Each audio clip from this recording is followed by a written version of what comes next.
brother Tone. What's good? Thank you. Appreciate your family. Thank you. I want to start off in a kind of a random thought that I had. Yes. What is the best and worst part about being a comedian?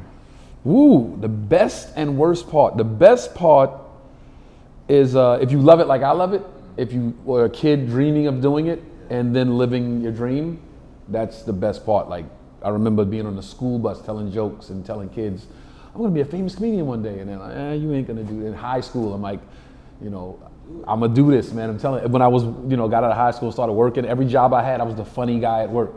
And everybody was always like, yo, dude, you mad funny, man. Like I would just see something and make a joke out of it. I could do a voice or imitate somebody. And I just remember having that ability very young. And then, of course, I have to bring my brother into it when he started doing stand-up. Then it made it real for me.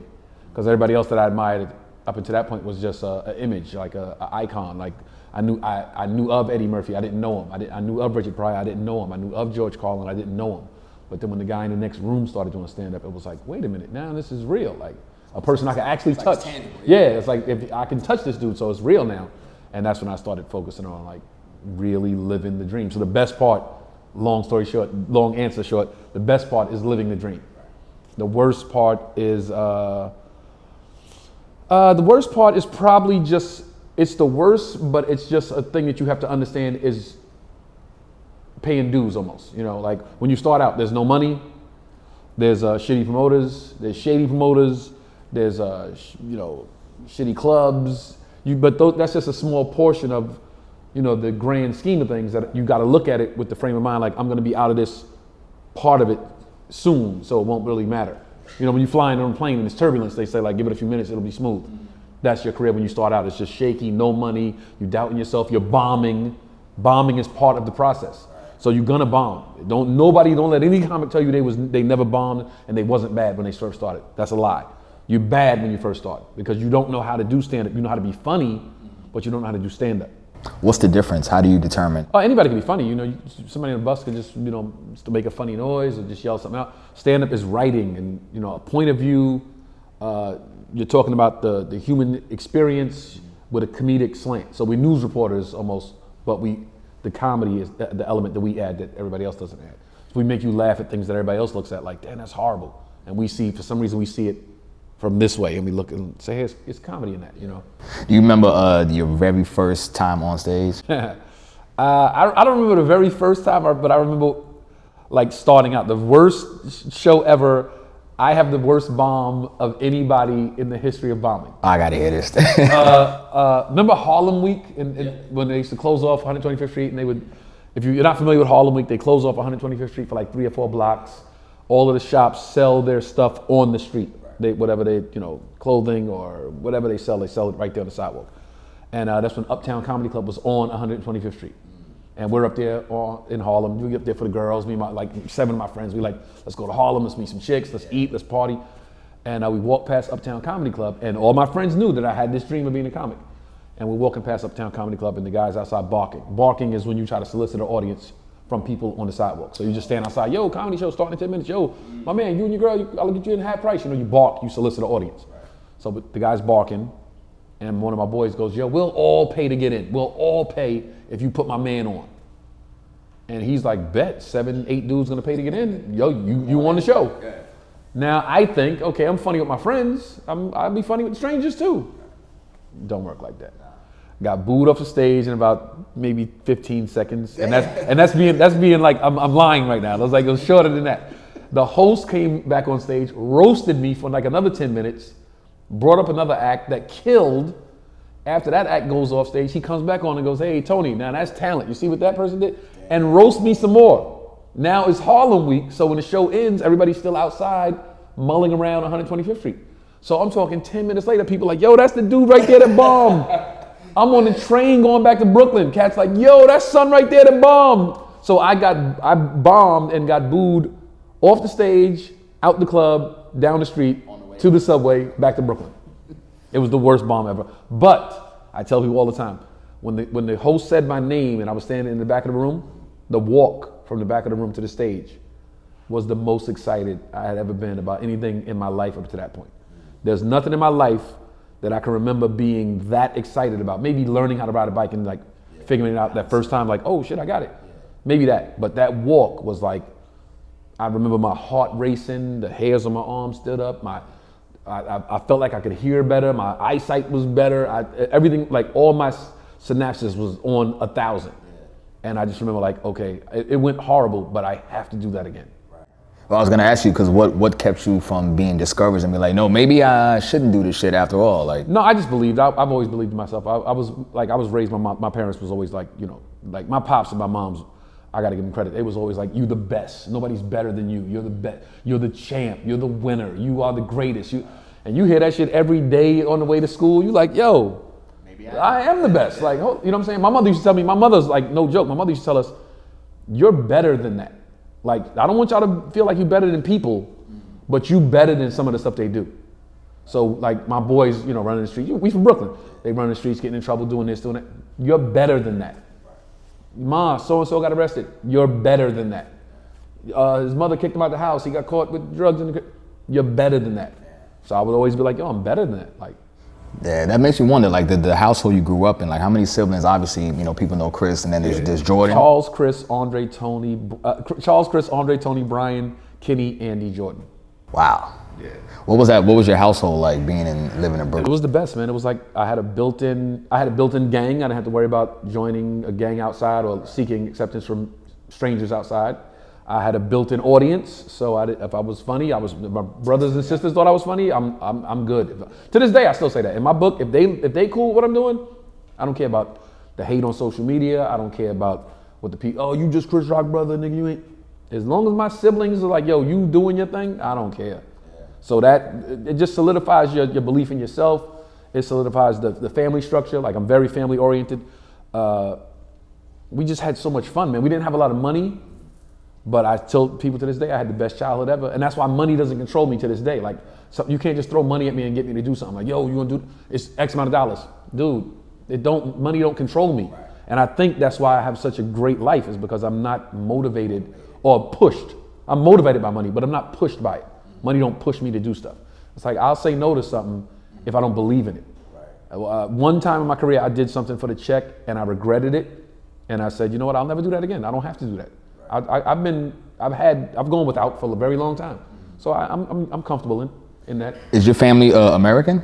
Yeah, my parents from South Carolina. Oh, okay. My father's from Charleston, South Carolina. My mother's from a small town called Andrews, South Carolina. Wow. They met in Brooklyn. You know, my father worked with my uncle, and my mother went to pick my uncle up from work one day, and my pop saw her and was like, yo, who's that? And my uncle was like, hey, nigga, that's my sister. And he's like, yo, can I talk to your sister? Like, long story short, they got to fucking and made a bunch of kids. They made a bunch of kids. Right. You know, me being Guyanese, you know, when we left Guyana, we moved to Brooklyn in '85. So I was 5. Where'd you originally move to? Flatbush, Church Avenue. I moved, not moved, I was born on Eastern Parkway and Brooklyn Avenue. Oh, shit. And then I moved to Bed-Stuy when I was 3. Oh, wow. Yeah. See, so living in Brooklyn in the 80s, for me being so young, there are a lot of things about it that I don't remember, but my older brothers, like they were entrenched in it, you know, obviously. Right. And you know, my eldest brother, Selwyn, he put a book out, maybe about 20 years ago now, but he talks about this place on Church Ave called the Starlight Ballroom. It was like on Church Ave in Albany. And how he was walking home from there one night, and he ended up bumping into a dude on his way home on his walk, and the dude was with a bunch of other dudes, and you know, they got to exchanging words and shit, and the friend of the guy he bumped into told him to shoot him. Yeah. And obviously he didn't get killed, but he ended up having like a breakdance battle and squashing the beat that way, and then becoming cool with the dude. I'm like, damn, that's just wild shit, Brooklyn. Damn, from almost dead to breakdancing. You gotta love it. Well, what was Brooklyn through your eyes in that time, like in the 80s, like for you? Oh, super wild. That's like when the government had just dropped the crack bomb on Bed-Stuy, and I saw, it was weird, like, cause you know, being younger, you didn't understand what crack was. You didn't understand what drugs were. You just knew, you know, you smelled Chiba. Remember, it was called Chiba back then. You smelled a little Chiba. Like, oh, they over there in the park smoking Chiba. And then it started shifting into, you know, you would see people outside late at night, or it just started to look weird. Like the neighborhood had a weird a weird imagery to it. It was kind of fun and everything was cool. Then you heard more gunshots, and then you saw young ladies that were kind of fine, like outside, and it was like, what the hell's going on with the neighborhood? Like, and we didn't even know what was going on, and it started getting way more violent. And the street that I lived on Decatur Street between Howard and Saratoga. You know how in Brooklyn, it's like, your street, it'll be a street from this avenue to this avenue, that's kind of cool. Mm-hmm. And the next block will be the wildest place. Yeah. Decatur between Howard and Saratoga was like an oasis, man. And literally, if you went to the corner, you could get shot dead. My man Donnie, I seen my man Donnie get his head blown, like, God rest his soul, got his head blown off right on the corner. And I came out the game room, they had a game room on the corner of my block, and I'm talking to him, and he's like, yo, you playing ball today? And I'm like, yeah, because I play basketball every day. And he's like, I'm like, yo, you don't come out to the park no more, man. Yeah, I might come out there today. He had the crazy truck jewelry on. This is like the Big Daddy Kane era, so he had ring on every finger and the parts in his eyebrows and all that. Yo, you don't play ball no more, man. He's like, yeah, I might come out there today. What time y'all going to play? I'm like, we're going to go around like about an hour from now. Yeah, maybe I'll come out there. Payphones, back in them days. Yeah. He gets a page, goes to the payphone to, call. And as I'm walking back to the house, I just, for some reason, you walking around Brooklyn, you look around, you keep your head on a swivel. I look back and I see the guy come up behind him and got him dead to rights. And he go for the gun. And once he went for the gun, dude just, yeah, I remember his like body, and ran to the house and told my mom, I was like, Donnie just got shot. And my mother was like, see, like, I mean, I know that's your friend, but like, that's what that lifestyle brings you, you know what I'm saying? And my oldest brother Shabazz was, his name was Charles, he changed his name to Shabazz, became a Muslim, quit his job, didn't want to work for the white man, started drinking, started fighting his demons, so to speak, you know what I'm saying? So he passed away, he died on the street. He died, oh, wow. Yeah, he was my hero too, man. He was my idol growing up. And I saw it firsthand. I saw it from family angle, then I saw it from the neighborhood angle, and I just knew this is bad. Like something bad is taking over my whole neighborhood.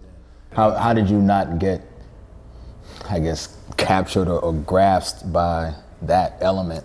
What kept you from? Yeah, I must go back to the family again. It was like, that many siblings, and everybody's like, now we know we got to circle the wagons and kind of take care of each other. Yeah.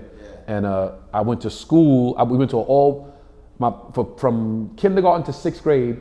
My mother sent us to a all-white public school in Gerritsen Beach, Brooklyn. I don't even know if you're familiar with it. Yeah, like an hour bus ride away. We were like maybe 6 of the 20 black kids in the school. From kindergarten to 6th grade, 20 black kids. Every day at 3 o'clock, a bell would sound and the teacher would say, out of district, all the kids that live outside of the district had to line up and wait for the school bus. Literally walk outside in a line, wait for the school bus. The other kids that lived in the neighborhood would go out another exit and literally walk around the building. And these are the same kids we was just sitting in class with.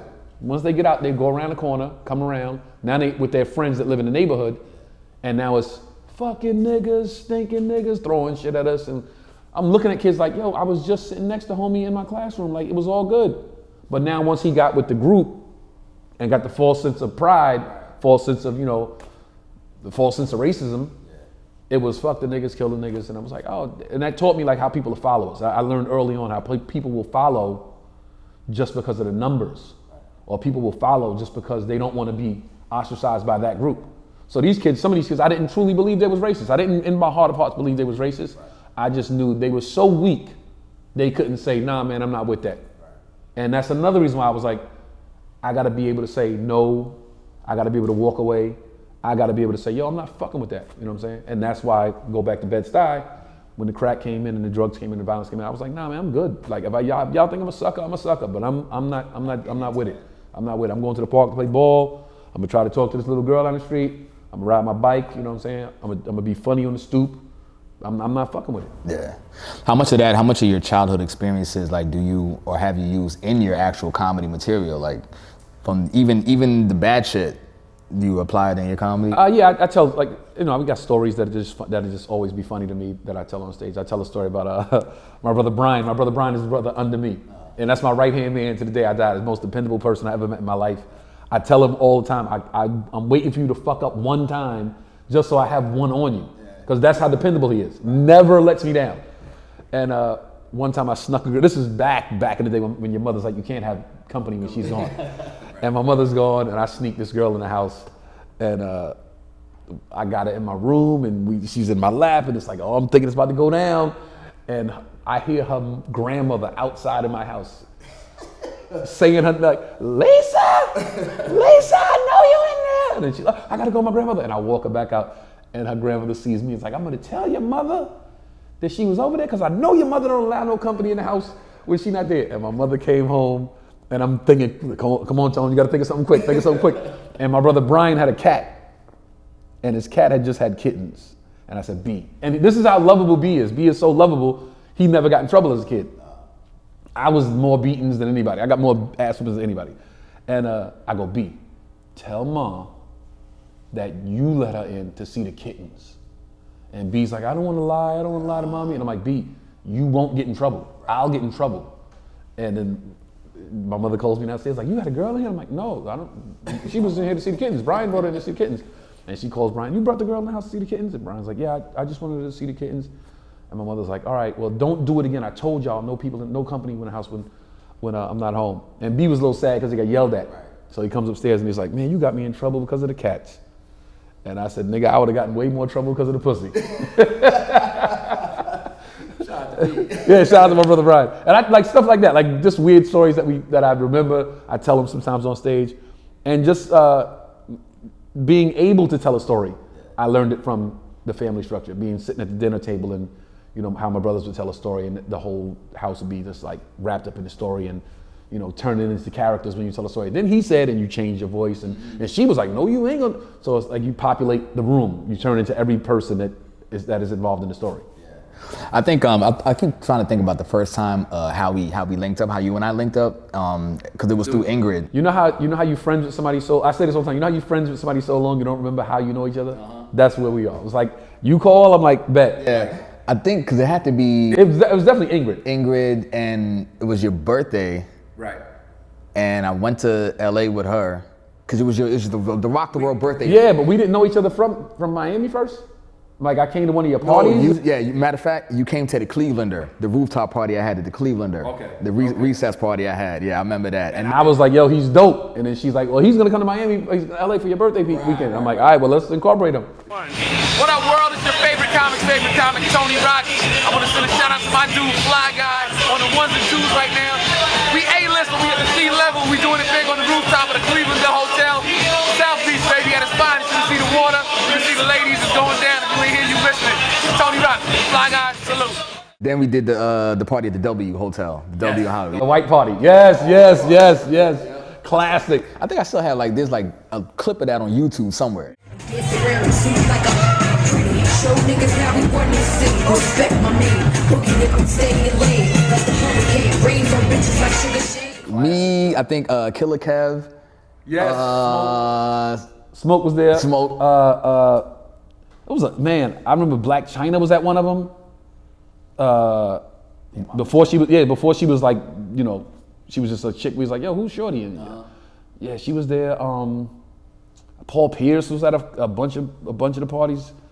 The W party was on Saturday, but then we did a party at some mansion in the hills the next day, and I was like, and I swear, I walked down from the hill, and there's a little Kid and Play right here, and I was like, oh shit, I'm about to fanboy out real quick. It was like Kid and Play because house party's my all-time favorite. We did one, I forgot what year it was because we did so many years, but we did one year and my boy Jason runs over like, yo, Allen Iverson just walked in here. And I'm like, get the fuck out of here. I look at Allen Iverson's buying out the bar and mad bottles and chicks. And I'm like, yo, this is the most lit birthday party ever, yo. How did you even come up with the concept of all right, I'm about to do this birthday weekend annually every year? You know what it was? When I was on All of Us, I got the show on what was it, CW? It was UPN first, then it switched to CW. And we would wrap around, the season would be over around May, beginning of June. And I would just tour the whole summer until it was time to come back to work, for the next season. And I would work from January to December, just work. And then Dwight was like, yo, son, why you never take a break and just chill and have a good time? Go somewhere, have a party or something. And I was like, yo, I always wanted to have a big birthday party, man. And it was a cat named Charles. He was a party promoter in LA. And I went to him yo, I want to do a big party, man. I want to do a big birthday party at the club. And he was the guy that did the specific night that I would go to I forgot the name of the club. And he was like, yo, it costs money, bro. I need money to do something like that. And I'm like, what you need? He's like, yo, give me 10,000 and I can put the whole thing together. And I was like, all right, I guess that's is that how they do it? So I was like we can't work something. He's like, yeah, like let's do 6. And I gave him 6 G's. And then my boys from back home from Brooklyn came out. My boys from DC came out. Some of my cats from Dallas came out. And some of my people that was party promoters came out and was like, yo, son, that ain't how you do it. You could get sponsors, they'll get the club and it won't cost you a dime and you could. And I was like, well, he knew to get over. He got over. And then it was like, all right, so we'll do next year. And then next year we got liquor sponsors and we got DJs to come out and we did that shit for like maybe $1,000, you know what I'm saying? But it was bigger than it was the year I spent all that money. And then we was like, all right, let's keep it going. Then people started looking forward to it. So around April, May, people were like, yo, I'm getting my calendar ready for some birthday weekend.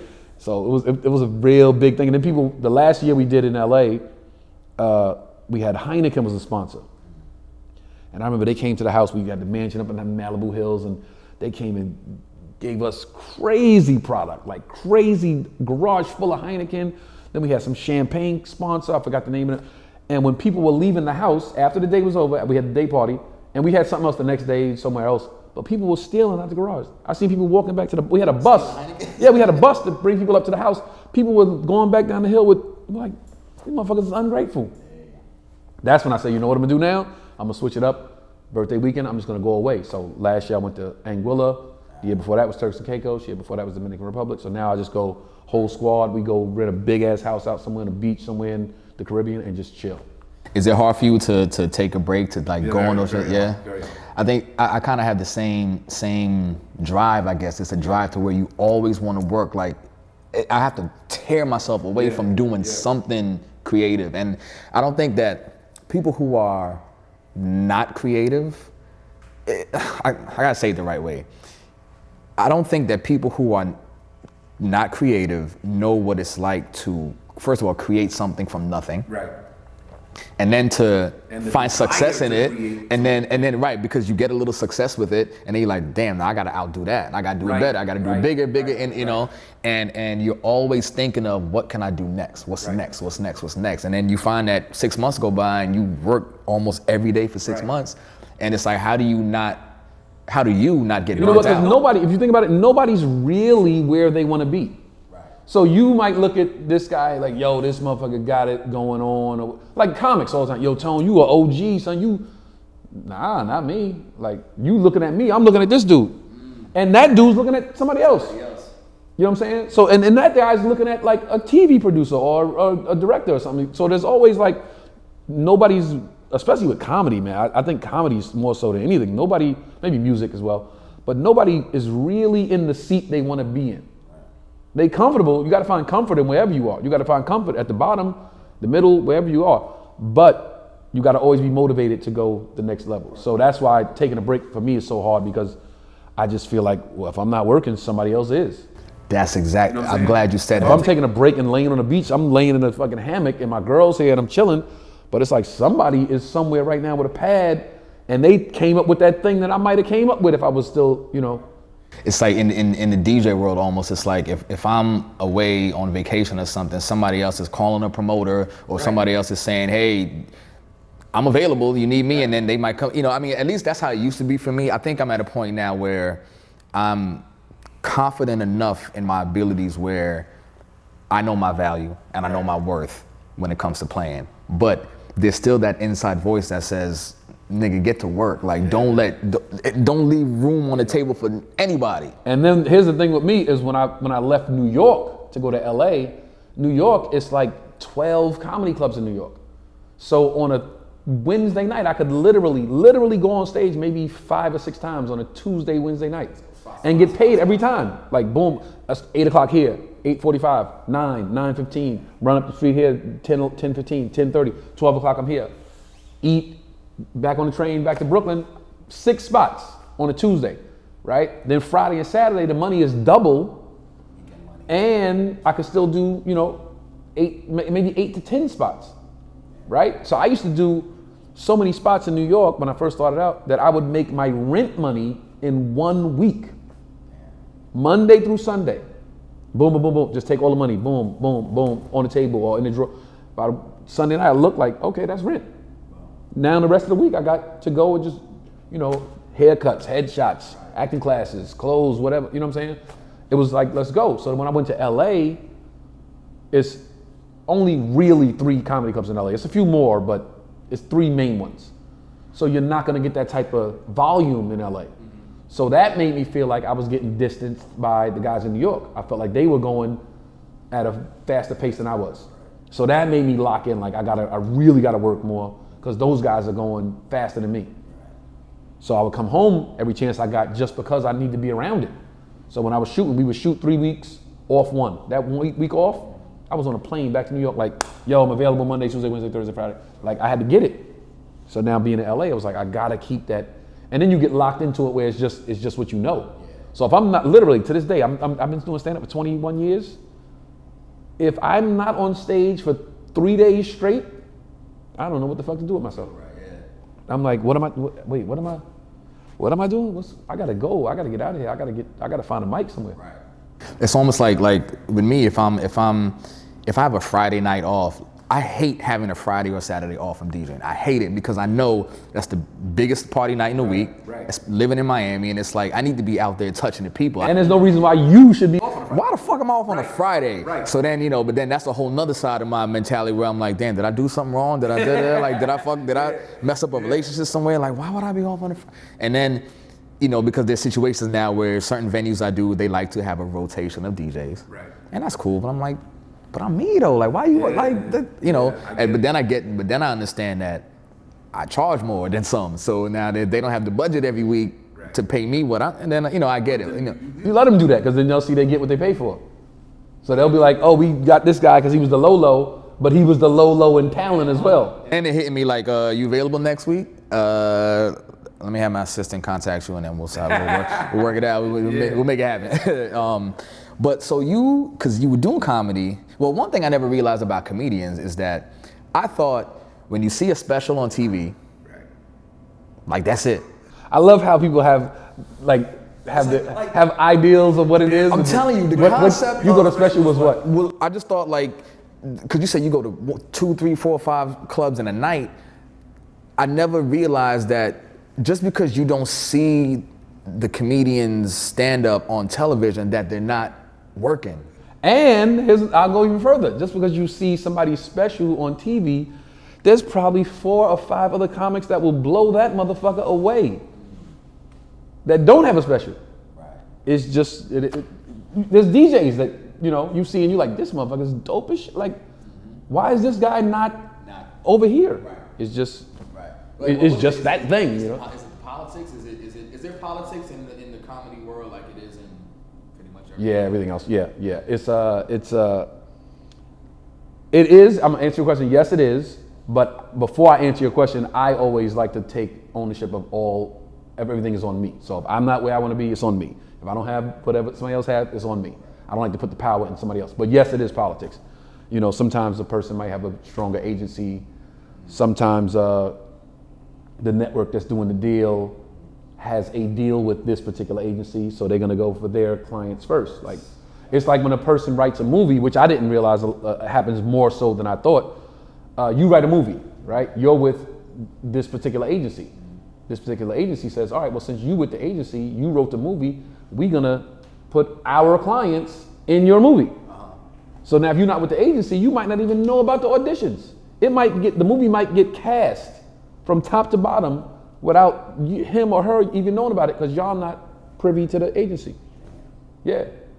So a lot of times I see movies and I'm like, I see TV shows and movies like, yo, why didn't I get a call for that? I get people on the phone, yo, that's a ACA project or CAA project. They you know, did the whole, they packaged it. Okay, I get it. Are you with an agency? Yeah, I'm with ICM. I'm with a pretty big one. Yeah. How important, well, I guess you just answered the question. I was gonna say, how important is the agency to the level of career or opportunities that you get?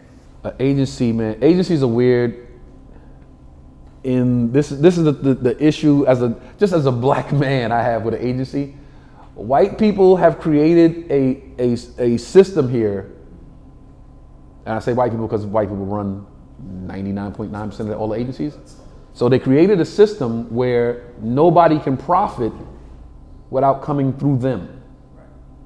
So we can't do what you do, but we're gonna make sure you can't do it without us. That's the brilliance of their evil, the brilliance of their dominance. It's like, yo, we can't play basketball, but you can't play basketball without us. We can't tell a joke to save our lives, but you can't tell a joke without us. We don't DJ, we don't make music, we don't contribute anything to the culture, but we're gonna make sure you can't do anything until you come through us. Right. And it's evil, but it's fucking brilliant, so you gotta respect it. I've told the story a couple times in the past couple months about how there's a club out here, I won't give the club's name, but they basically told me that I'm too urban to DJ in their venue. Wow. And I was like, what does that mean? I know what it means, but what the fuck does that mean? Like I'm too urban, like, because there's hip hop being played at the club. So there's like, are you scared? Well, not scared. Is it? Think you have an audience that you're gonna bring out or something?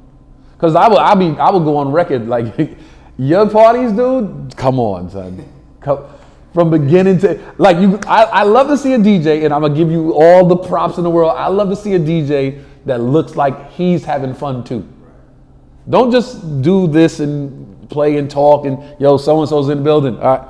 I look at you, you up there dancing, you like, yo, Tony Rock, what up, brother? Yo, my man from Brooklyn in here, boom, yo, I got you, boy, yo. You change it, you go R&B, you go funk, you go hip hop, you go down south, you go New York. I'm like, I want to leave like, yo, man, I was just at an event that just happened to be in a club. Right. You know what I'm saying? That's what I try to do. I try to give people an experience, and it just boggles my mind how, you know, it's like they want our culture, but they don't want us. Dude. And for the life of me, when they told me I'm too urban, I just like, are you worried that I'm going to bring a crowd of black people with me? Like, is that what it? Like, it doesn't make sense to me. That we want the music, we want the hip hop being played, but we just don't want the people that really love it in here. Right, and I'm like, you would think 12 years in this business, because what they said, you know, I've heard it before, but I heard it 10 years ago. Right. You know, and if you really looked at my resume and the places that I play consistently, like I just did Live on a Wednesday night. If you know anything about Live on a Wednesday night, you know that's not the night. It's not us. Right. You know what I mean? It's a very like it's a very, very mixed crowd, very eclectic crowd, and even musically, like I'm not only playing hip hop. Mm-hmm. You know, so I just didn't think at this stage of the game that I would still be hearing that type of. It's an excuse. It probably wasn't even like a valid argument, and I'm sure it wasn't a valid argument. But it's like we didn't have nothing else to say to try to keep him out the club. So you just too urban. I don't like. It's just they're grasping at straws, man. They grab it, which makes me feel like, well, you know what? Fuck it, I don't want to play there anyway. Right. If that's y'all mentality, I'm cool on that. Like, you know, and it just really made me think about like the key to this whole shit is ownership. Yeah. You know what I mean? Like to really at the foundation of it all is owning something. Right. So that we don't have to be told you're too urban or you're not with the right agency.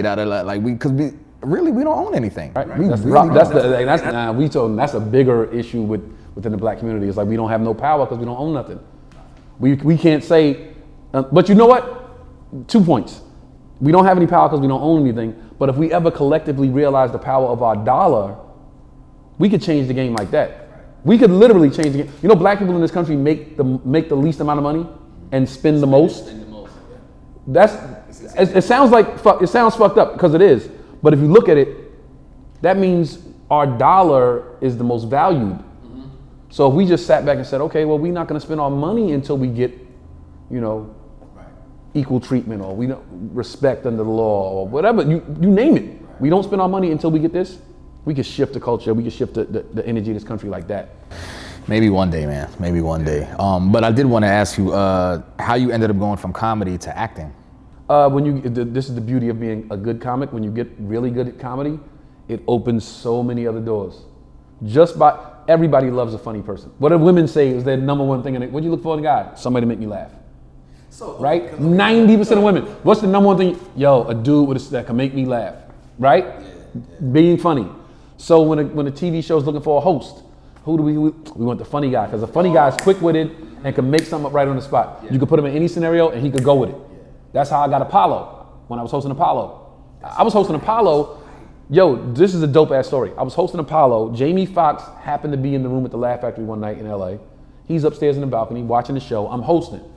I'm doing material and I'm jumping in the room like, yo, my man, what you drinking over there? Making that funny. Yo, shorty with the blue shirt, damn girl, it look like blah, blah, blah. Just, running with it, but then still doing written material. And Jamie's just been chilling. A few days later, he calls me. And I got a friend from Dallas, his name is Joe Fox. I call him Fox Boogie. Phone rings, yo, what up? Rock, what up, it's Fox. I'm like, Boogie, what's up, boy? And he's like, yo, I need you to come to the crib. I need to talk to you about something, man. I got a project that I think you perfect for. And I'm like, yo, who this? And he's like, yo, Fox. And I'm like, Fox Boogie? And Jamie Foxx is like, yeah. And I'm like, yo, and I'm looking at the number like, yo, Fox, where you calling me from? I'm calling you from the house. And I'm like, who's this? It's Jamie Foxx. I'm like, stop playing, click. Calls right back. The typical story, you hang up on the motherfucker first time, calls back, yo, this is Jamie Foxx. Who's Fox Boogie? Yo, my man Joe Fox from Dallas. Nah, this is Jamie, yo. I was at the factory the other night. I saw you. Oh, yeah, I saw you. Yo, come to the crib. We need to talk. I'm like, all right, send me the address. And he says, you never been to my house? I go, nah, I never been to your house. Why you never been to my house? I said, nigga, because you never invited me. How about that? I'm not going to your house just because it's a fight party. I'm going when you invite me. I'm not gonna be the dude that walk up and, that's a Brooklyn thing, I think. We just don't go to people's shit. No, you gotta call me and invite me to your shit. I'm not just walking in like a groupie like, damn, this is nice. No, nigga, call me like, yo, Rock, come through. So I drive out to his crib. We sitting there. Crib butter, by the way. And I'm like, damn, this nigga doing it. Like you said, we looking at the next person and he looking at somebody else. I'm like, this motherfucker. And he goes, yo, I'm bringing Apollo back.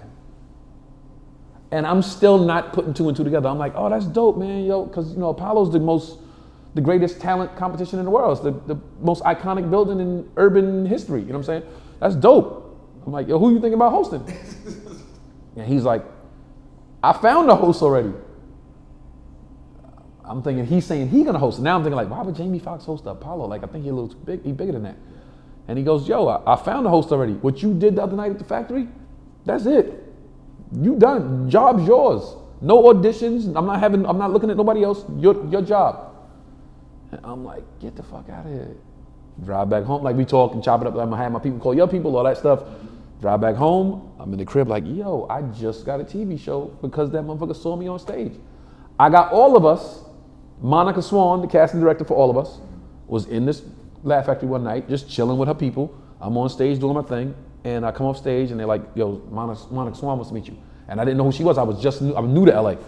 And I go downstairs like, how you doing, sweetheart? Nice to meet you. And she's like, hey, are you auditioning for anything right now? And I'm like, nah, that's what I came to LA for. It's pilot season, time to audition for shows. And from January to like March, it's pilot season in LA. So that's when they create the new sitcoms. Like you audition for them. Some of them never see the light of day, but you get paid for them, so it's all good.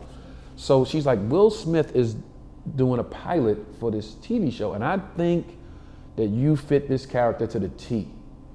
And I'm like, all right, like my people call your people, that whole same thing. Go in, read. Will's there, the first audition. Now normally when you go in, it's like the casting director and maybe their assistant. Yeah. I go in first day, Will Smith sitting there. I'm like, get the fuck out of here. Now I was ultimately prepared. Like I don't go in an audition half-assed. If I'm going in to get the part. So I go in, I'm like, oh shit, and Will goes, Tony Rock. He's like, hey man, this elephant in the room, how's your brother doing? I'm like, oh, he's good, man. He said to tell you to give me the job. Like I'm joking around. He's like, oh shit. So he goes, you know what? I'll read with him. And he takes aside from the casting director and he reads and I read with him. And we fucking do the scene and I'm leaving and I see him, I look back and he has my headshot in his hand. He goes, Tony Rock. He puts the headshot there and they bring the next person in. I get home that night. I'm sleeping on. By the way, I gotta go. It's a long story, but I'm gonna try to put it in short bit. So I knew one person in LA at the time. My man Butch Bradley was a comic I had met maybe 6 months earlier in New York, and he was like, I'm moving to LA. He was living in a studio apartment with a mattress on the floor. He's the one person I knew in LA. So when I got there, I called, yo, I'm out here.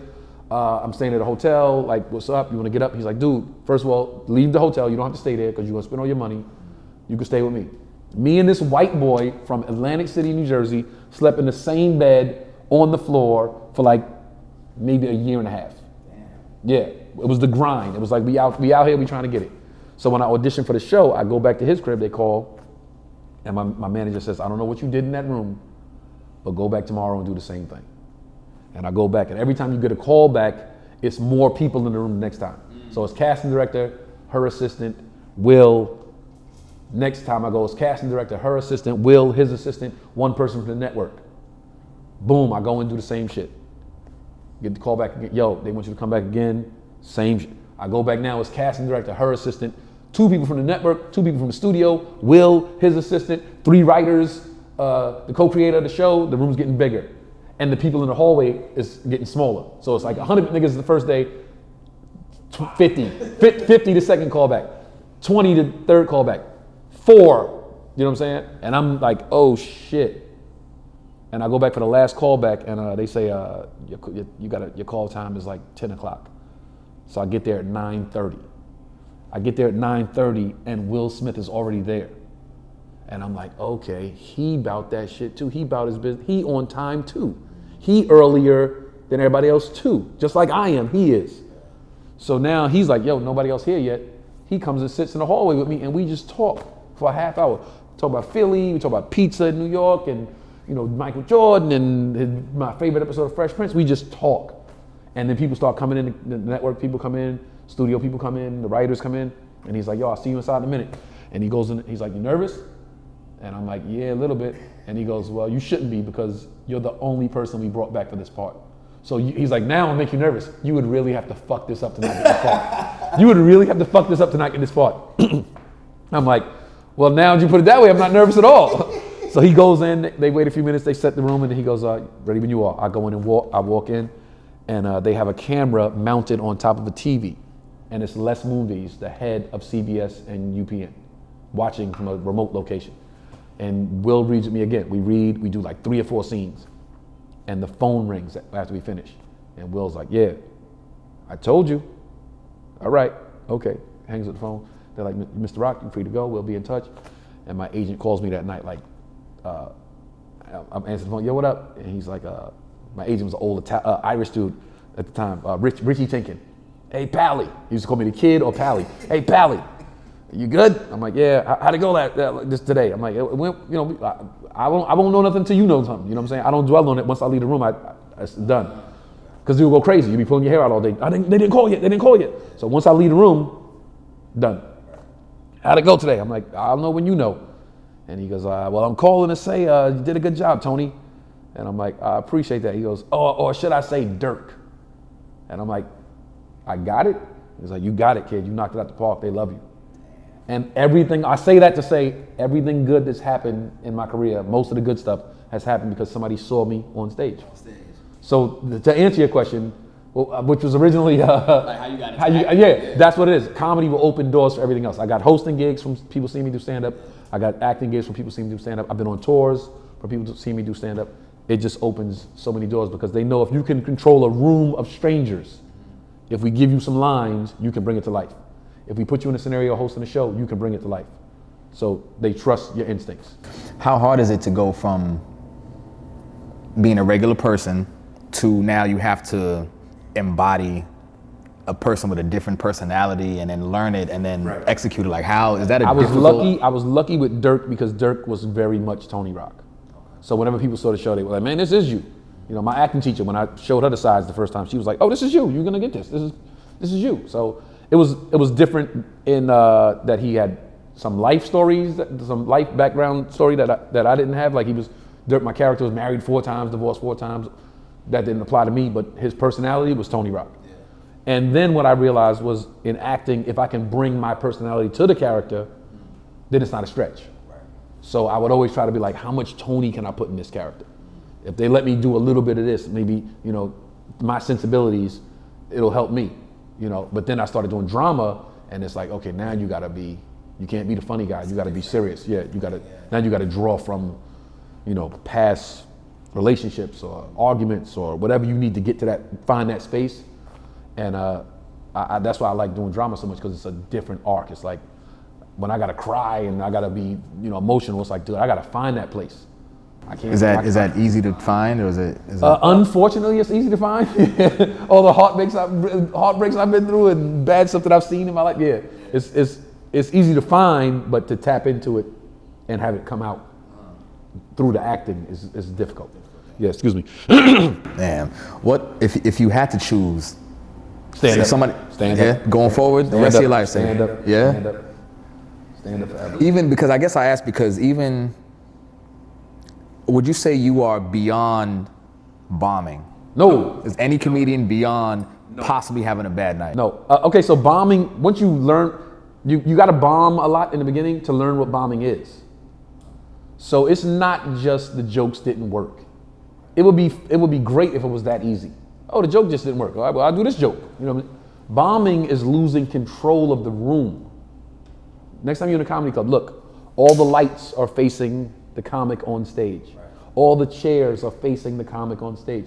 He is at an elevated position on a stage. He has a microphone and speakers all around the room. You are in a dominant position in the room. Yeah. People are looking at you like, it's almost like innate that they know you're in control. Mm-hmm. When you lose control, that's when they do this. They start leaning back and they're like, they start turning to their friends. It's just like a natural disconnect. They just like, all right, so anyway, like I was saying, man, it's like, that's when you lose control. That's when you bomb.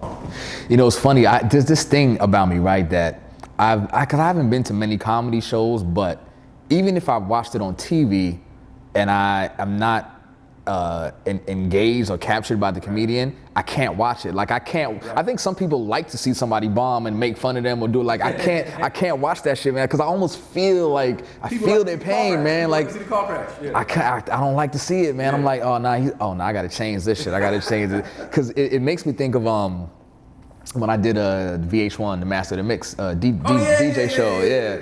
And I guess I bombed on that because, you know, the competition, I guess it was 10 episodes, 10 challenges, so I made it to episode 7. And the challenge that it was, I already knew when they told us what the challenge was that I was going home. I'm like, okay, it was something I couldn't do, because I knew at that time my weakness, and it still kind of is, my weakness is turntablism. Right. It's like super skillful cutting, yeah, it's that all that extra shit. And that particular challenge was that. Mm-hmm. So when they came and told us in the room, they're like, okay, today's challenge is speak with your hands for the turntablist. I said, okay, it's been great. I know I'm going home, you know, and I wish I hadn't have said that. I said it out loud, number one. You put it in the universe. I put it in the universe. Put it out there. Man, when I tell you, I got up there and I did so bad because we filmed it in Miami. So I'm like the hometown hero and all that shit.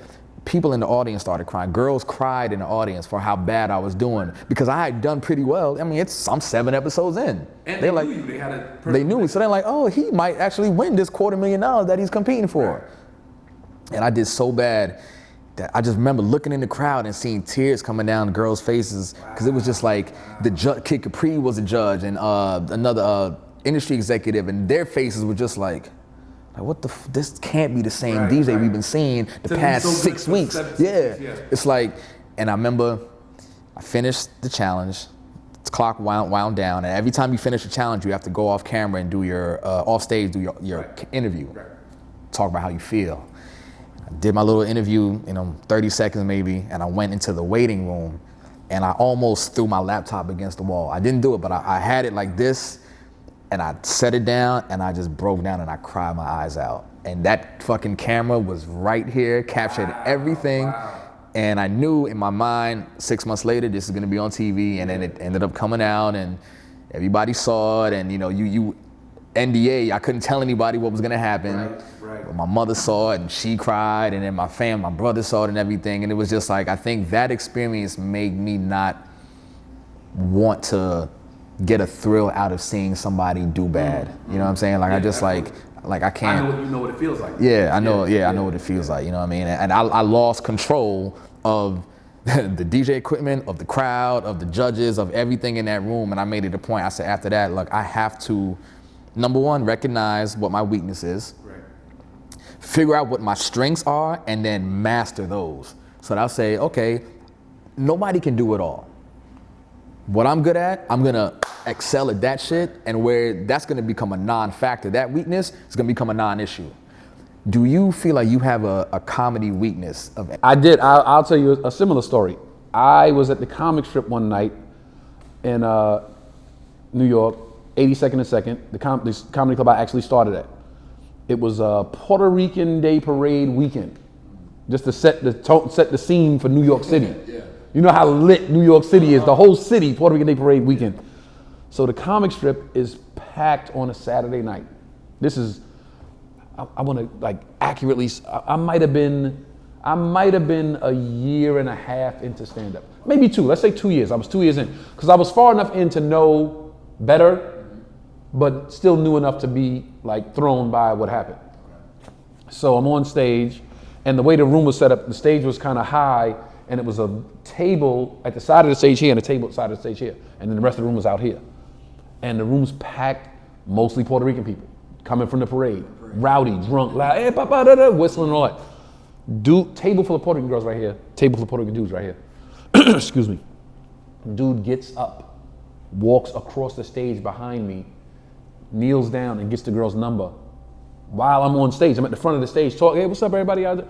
And everybody's like looking, and I'm like, what the hell? And I turn and look, and he's getting the girl's number and walks back across the stage and sits back down. I was like, hey man, don't do that again. And he was like, man, shut the fuck up, yo. You just mad because you bombing. And took the lemon wedge out his drink and threw the shit at me. Now the room is waiting for the comic to murder this guy. Or the nigga to be like, yo, jump off the stage and handle your business. I'm like, damn, I didn't have no joke ready to go. I didn't have nothing. I was like, I don't remember what I said. I was just like, shut up, she ain't gonna call you or some shit like that. Something very weak. And the room was like, oh, this nigga's whack, yo, he ain't even do nothing. And I remember, I got booed off stage, walked out the room, and was sitting there and wanted to leave. I was like, I'm just gonna go. And my cousin Sherrod, you met Sherrod before, comic, he's a comic as well. He said, nah, fuck that. You're not leaving. Sit right there and take that shit, yo. And the show was ending, people walking out like, yo, that's homie right here. This nigga was ass, yo. He was whack, nigga threw a lemon wedge at you, you didn't do shit. Chicks walking out like, it's okay, papa. The worst thing you want a chick to say, it's okay. That's like, it ain't okay. That's like, nigga, you soft, I'm not fucking you, you done. This pussy will never be yours, all that. So he sits there and the room leaves and Sherrod goes, yo, you felt that, right? You felt how that shit felt? Like how bad you feel right now? Now, tell yourself that will never happen again.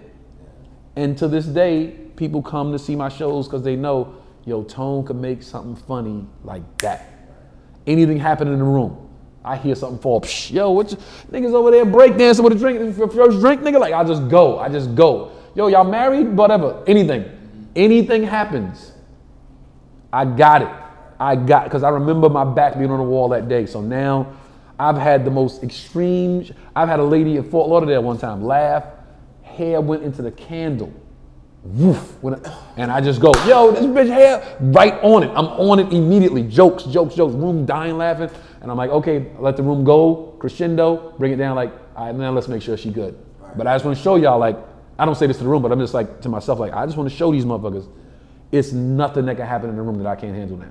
It was a weakness, I turned it into a strength. Now it's damn near a superpower. Because like young comics, like, dude, the way you just make shit up, like on the spot, bro, like at the drop of a hat, you just have a whole bit. And I'll riff something and then keep it going and stay in it. I learned that from the OGs, like my mentors. They're like, yo, when you find that thing that you just riff on and get a laugh, stay in that shit. Don't just get the laugh and get out. Stay in it. Find it. Fuck with it. See where it goes. You know what I'm saying? Like explore it. Most comics do that shit, like do a 15-second little, say something 20 seconds long and get a great laugh and then jump out and go, I'm fucking with you, man. Let me go. Nah, stay in that shit. Stay there. Like, fuck with the dude, say something. All right, so where you from, bro? I'm in Cleveland. Now I'm in Cleveland. Like, man, you in Cleveland doing that? Just stay in that shit. So now I can stay in it and be comfortable. My brother taught me about being comfortable in the silence when you're trying to work a joke out and you're trying to work the beats out. So it might not be a strong joke at the time, but you believe in the premise. You believe in what the point of view is, and you believe in the premise, and you're working on it. Don't get nervous in the silence and then bail on it. Oh, never mind. I'm gonna work on. I'll do something else. No, stay in it. Be comfortable in the silence. This is you talking like in the room, trying new shit out. Like, okay, I'm gonna try that new bit tonight. So, you know, women do this, and it's like they don't get, because you don't know, like you're still trying to find the frequency.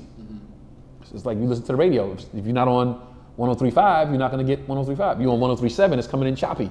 You're on 102.9, it's like I can hear something, but you gotta get that frequency. Once you get the frequency, everybody hears it. So when you're trying out new material, you fucking with the frequency. And they might be like, I don't know, but I don't know where you're going with that. I don't get it.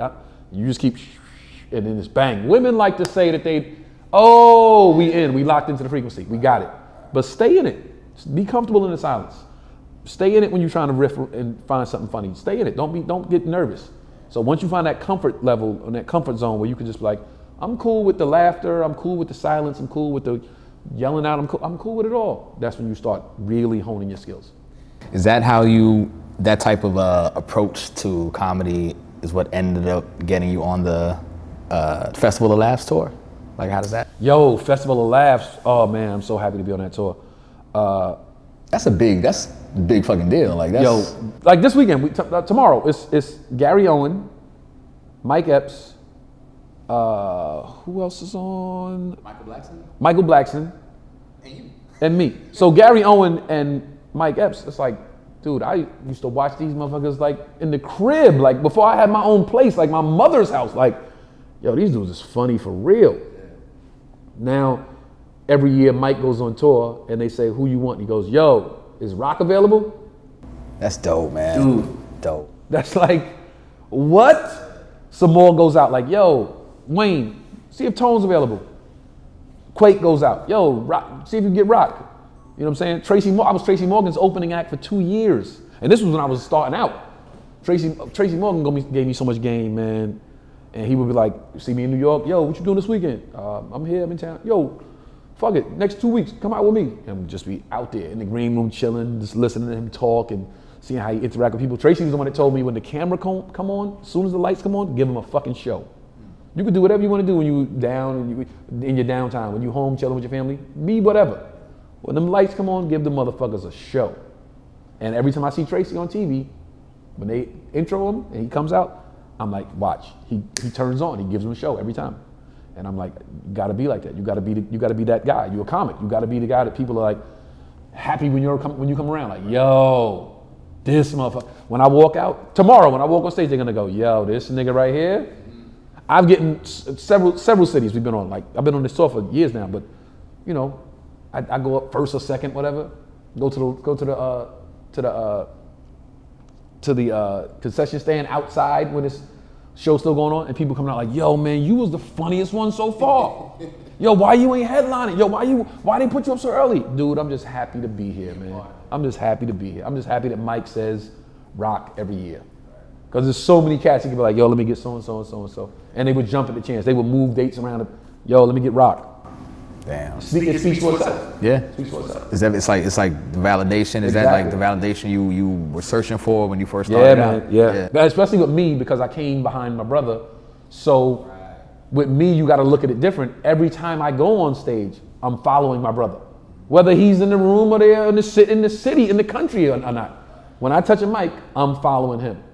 So for another comic that's solidified in the game, and people look at like, yo, that's an OG. For him to go, yo, let me get Rock. Has that been difficult for you, like throughout your career, like that shadow? I guess. It's just the reality of it. It's just the reality. It's like it's never gonna go away. It's like it would be worse if I was some other siblings that people don't think are funny, and they do a stand up or doing the thing that their sibling does, and they're not good at it. But at least me, people go, yo, motherfucker might be funnier than his brother. Like, so I get people like, yo, I think you're funnier. And I get people like, yo, you got a different style, but I like your style better. And I get people like, yo, when y'all gonna tour together? So all those questions, all those comments mean that they're acknowledging, like, yo, you put your own work in. Because I think about like, damn, I don't ever recall, number one, there being brother comics. That I don't know of any besides you and Chris. Guy and Joe. Oh shit, that's right. Sean, Marlon, Damon. But were they stand? But you consider them stand-up comedians? That's the thing. Now, I say something, then I'm a hater. So I'm gonna, Charlie and Eddie. Did Charlie do stand-up? I'm just saying. I'm saying the traditional route. Did open mics. Yeah. Did bringer shows. Barked outside for audience. Had to pay his dues. Right. That's me. That's me. It would be really incredible to see you and Chris do a stand up together. Like And for that motherfucker to just go, yo, man, let's shock the world. you might. I mean, It's coming. I'm putting it in the universe. It's coming. put it in the universe. I'm Like putting it go out ahead there. with it. Like look, nigga, this is what we doing. Here go the dates. Clear your calendar. We gonna do these. In a perfect world, I want to get my Netflix deal. I'm gonna get a three Netflix deal. In a perfect world, I want to do my special. I want to executive produce Jordan's, and then I want to do a special where I introduce like 3 or 4 young cats that I'm like, yo, these are the cats I'm telling y'all that y'all gonna be 10 years from now. Like, Tone told me about that motherfucker. What's it like seeing your little brother? Oh, it's the best. Come up It's the and best. yeah. It's the best. I'm more excited, more happy, more. I have more of a sense of pride for Jordan's career than I do for Chris's, because Jordan. I remember Jordan was a baby. Like I remember literally raising this kid, like getting him dressed, changing his diaper, like taking him to the park with me, like letting him play with the basketball, and helping him cross the street and holding the bike up for him. And now this motherfucker's on stage killing, and I'm like, yo, this motherfucker was. You know how old people see you like you was like this. Like, I'm looking like, yo, I remember when this cat was here, man. Now he's on stage, point of view, ideas, saying what he's believing in and backing it up, funny jokes, a following, audition for a TV show, got the shit. Like, I'm so happy for this cat, man. It's like I saw the whole thing. I saw the whole arc, and it's not over. It's not over yet. Not over yet. But I will say this has been a thrilling interview. Not even an interview, man. You my nigga, man. We sit down, we chop it up and build, and I'm excited. It's funny. When you said podcast, I said I hope we get into some hip hop. Oh shit! I mean, I don't know what you got. What you? I don't know hip hop. I don't know. You like it right now? I don't know how I feel about hip hop right now, man. Well, I will say this. You think it's a bad place? I think hip hop has always had its good and its bad place. Right. There's always been quality and there's always been bullshit. What does it need more of right now? Thought-provoking music at a popular level. Okay. Because I say that because if you ask me, and I've said it before, I've spoken at schools and universities and elementary schools, and I always have the same opinion that I think there's a systematic deconstruction of our culture being done by others. And that goes back to the changing of the guard of BET, when Bob Johnson sold it. Prior to that, when we had BET News, Jackie Reed, Tavis Smiley, Teen Summit, and then it flipped, and then we got Hell Date and College Hill and BET Uncut, and you just saw that there was a shift in the content that they were feeding us. So it started there, and then it carries over into the music that gets signed and pushed on a large scale. Where back in the day, and I hate, cause now I'm like, God damn, now I'm the back in the day nigga. I'm not like, no, that's the thing. See, that's the thing. When you get older, now at first I thought it was because I'm getting older, because the first thing you notice the first sign of you getting older is you don't realize or recognize the music. You're detached from the music today because that's young. Music is always motivated and fueled by the youth. Right. So once you like, that ain't music, that's just you getting older because you don't relate to it. But I really feel like today's music is doing a detriment. I'm talking about hip hop. Today's hip hop is doing a detriment to black people, to our culture specifically. The promotion of the drugs, the violence, the blatant disrespect of women. Now I say that even though I grew up with NWA, fuck the bitch, and all that, but it just seems like there was more balance. There was more balance back then, so it didn't hit you as hard. Whereas now it's like, that's all, it seemed like that's all it is. Right. You know what I mean? Just where there was NWA, there was Public Enemy. Exactly. And you got both. Right. So you could listen to a little bit of Fuck the Police, but you still get a little bit of, you listen to bitches, whatever, and then you get a little bit about, Yeah. But I think, I heard, and I don't know how true it is, but I'm leaning towards believing it. I heard that a lot of record labels have money invested in the prison systems.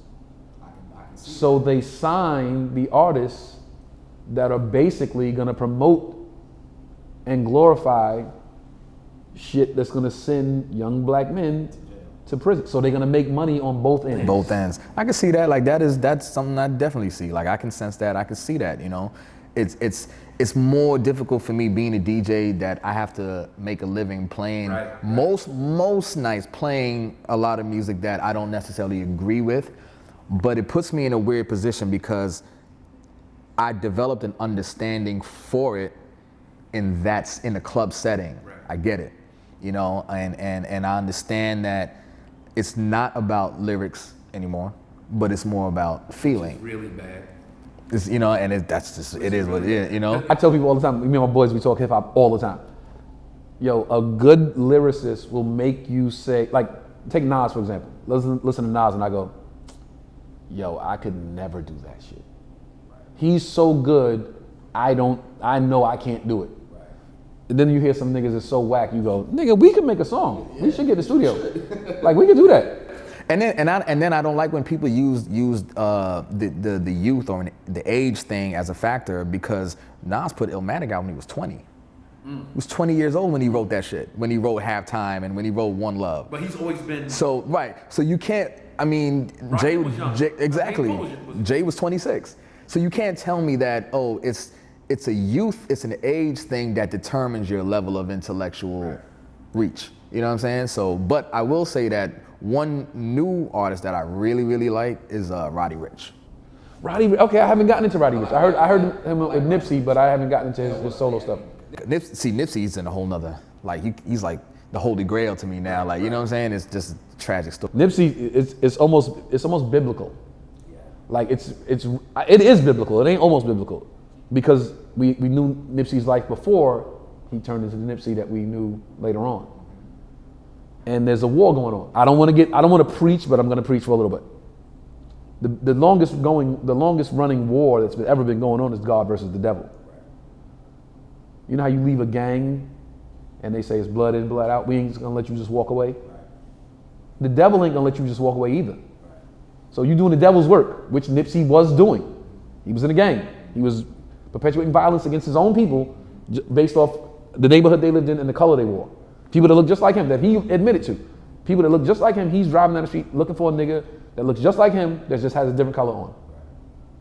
Then the God wakes up in him. He starts walking with God.